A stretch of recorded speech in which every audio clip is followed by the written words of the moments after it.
Hi friends, what is ATA carnet? क्या होता है एटीए कार्नेट? चलिए बात करते हैं एटीए कार्नेट के बारे में। Myself Amit Mulani from Amit Mulani and team, international trade advisor, exporter and importer. दोस्तों, जैसे हम जानते हैं कि जब आप कोई भी प्रोडक्ट को कोई कंट्री के अंदर एक्सपोर्ट करते हैं या कोई कंट्री से इंपोर्ट करते हैं तो उसके रिगार्डिंग जो सर्टेन रूल्स है उनको फॉलो करना ज़रूरी है। यानी कि जब आप कोई प्रोडक्ट को एक्सपोर्ट करो तो बड़ा ऑब्वियस आपको फॉरेन करेंसी को अर्न करना होगा। जब भी आप कोई प्रोडक्ट को इंपोर्ट करते हैं तो उसके रिगार्डिंग आपको ड्यूटीज पे करनी होती है।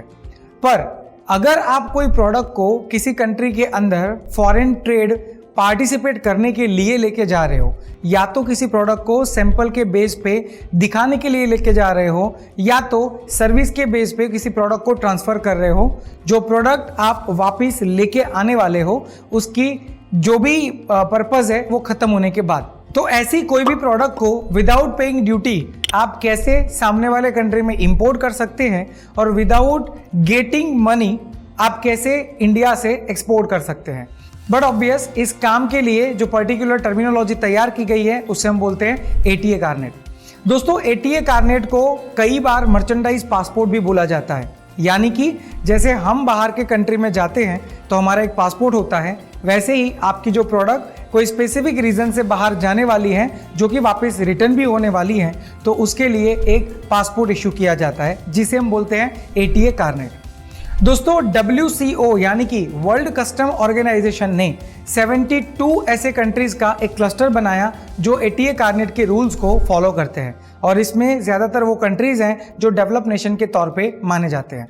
दोस्तों, एटीए कार्नेट के रूल्स में जब भी आप किसी प्रोडक्ट को किसी कंट्री से एक्सपोर्ट करते हो तो उस कंट्री में आपको फॉरेन करेंसी रेमिट करने की ज़रूरत नहीं होती, और जब भी आप उस प्रोडक्ट को किसी कंट्री में इंपोर्ट करते हो तो उस कंट्री में आपको ड्यूटी पे करने की ज़रूरत नहीं होती।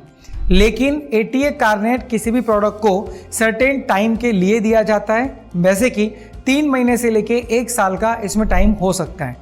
इंडिया में गवर्नमेंट ऑफ इंडिया के द्वारा जो नॉमिनेटेड एजेंसी है जिनके द्वारा आपको एटीए कार्नेट इशू किया जाता है उसका नाम है फिक्की, यानी कि federation of Indian chamber of commerce and industry. तो दोस्तों, सामान्य भाषा में एटीए कार्नेट का मतलब होता है कि किसी भी प्रोडक्ट को आप इंडिया से बाहर के कंट्री भेज सकते हो without paying any kind of the import duty, और जब उस प्रोडक्ट का पर्पस खत्म हो जाए तो आप वापस उसको इंडिया में ला सकते हो without paying any kind of the duty in India.